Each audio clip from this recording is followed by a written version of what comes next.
ಗಣೇಶನ ವಿರುದ್ಧ ಅವ್ರ ಕುಟುಂಬದ ವಿರುದ್ಧವಾಗಿ ಅಷ್ಟು ಮಾತಾಡ್ತಾರಂದ್ರೆ ಇದಕ್ಕೆ ಯಾರ್ದೋ ಒಂದು ಸಪೋರ್ಟ್ ಇದೆ ಅಂತ ನಾವು ಊಹೆ ಮಾಡ್ಬೋದು. ಅದಕ್ಕಾಗಿ ತಿಮ್ಮಪ್ಪ ಮಡಿವಾಳವರು ಮುಂದೆ ದಿನ ಮಾತಾಡ್ಬೇಕಾದ್ರೆ ಅವರು ವಿಚಾರವಾಗಿ ತಿಳ್ಕೊಂಡು ಪಕ್ಷದ ಪರವಾಗಿ ಮಾತಾಡಲಿ. ವಿರೋಧ ಪಕ್ಷದಲ್ಲಿ ಇದ್ದಾರೆ ಅವರು ಮಾತಾಡಲಿ, ನಾವು ಆಡಳಿತ ಪಕ್ಷದಲ್ಲಿ ಇದ್ದೀವಿ.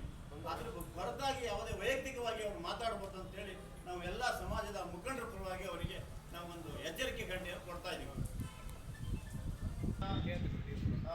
ಯುವ ನಾಯಕರು, ನಮ್ಮ ಸಿದ್ದಾಪುರ ತಾಲೂಕಿನ ಒಬ್ಬ ಯುವ ಮುಖಂಡರು ಹಾಗೂ ಬ್ಲಾಕ್ ಕಾಂಗ್ರೆಸ್ ಅಧ್ಯಕ್ಷರಾದಂಥ ನಮ್ಮ ವಸಂತ್ ನಾಯ್ಕರ ಮೇಲೆ ಬಿಜೆಪಿಯ ಮಂಡಲಾಧ್ಯಕ್ಷರಾದಂಥ ತಿಮ್ಮಪ್ಪ ಮಡಿವಾಳವರು ಈಗ 1 ವರ್ಷದ ಈ ಕಡೆಯಿಂದ ತುಂಬ ಅವರ ಮೇಲೆ ಅಪಾದೆಯನ್ನು ಮಾಡ್ತಾ ಇದ್ದಾರೆ. ಆದರೆ ಇದನ್ನು ಯಾಕೆ ಮಾಡ್ತಾ ಇದ್ದಾರೆ ಅಂತ ಕಂಡು ಬರ್ತಾ ಇಲ್ಲ.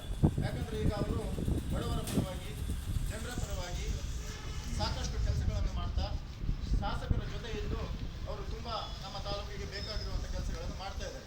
ಅದನ್ನು ಸಹಿಸಿಕೊಳ್ಳದಾಗದೆ ತಿಮ್ಮಪ್ಪ ಮಡಿವಾಳವರು ಅವರ ಮೇಲೆ ಸುಳ್ಳು ಆರೋಪಗಳನ್ನು ಮಾಡ್ತಾ ಅವರ ವೈಯಕ್ತಿಕ ವ್ಯವಹಾರ ವಹಿವಾಟಿನ ಮೇಲೆ ಕೈ ಹಾಕಿ ಇಂತಹ ಕೆಲಸವನ್ನು ಮಾಡ್ತಾ ಇದ್ದಾರೆ.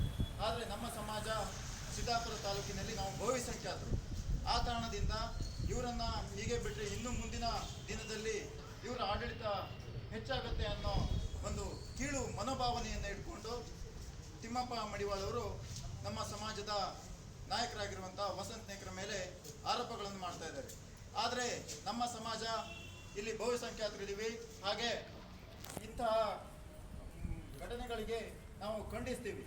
ಇವತ್ತು ಒಂದೇ ದಿನ ಅಲ್ಲ, ಇನ್ನು ಮುಂದಿನ ದಿನದಲ್ಲಿ ಅವರು ವಸಂತ್ ನಾಯ್ಕರ ಮೇಲಾಗಲಿ ಅಥವಾ ನಮ್ಮ ಸಮಾಜದ ಯಾವುದೇ ಲೀಡರ್ ಮೇಲಾಗಲಿ ಹಾಗೂ ನಮ್ಮ ಶಾಸಕರಾಗಿರುವಂತಹ ಶ್ರೀ ಭೀಮಣ್ಣ ಸರ್ ಮೇಲಾಗಲಿ ಅವರು ವೈಯಕ್ತಿಕವಾಗಿ ಏನಾದರೂ ನಿಂದನೆ ಮಾಡದಲ್ಲಿ ನಾವು ಬೀದಿಗಿಳಿದು ಎಲ್ಲ ನಮ್ಮ ಸಮಾಜದ ಸಂಘಗಳು ಸೇರಿ ಮುಂದಿನ ದಿನಗಳಲ್ಲಿ ಹೋರಾಟವನ್ನು ಮಾಡಬೇಕಾಗುತ್ತೆ ಅಂತೇಳಿ ಈ ಮೂಲಕ ಎಚ್ಚರಿಕೆಯನ್ನು ನೀಡ್ತಾ ಇದ್ದೇವೆ.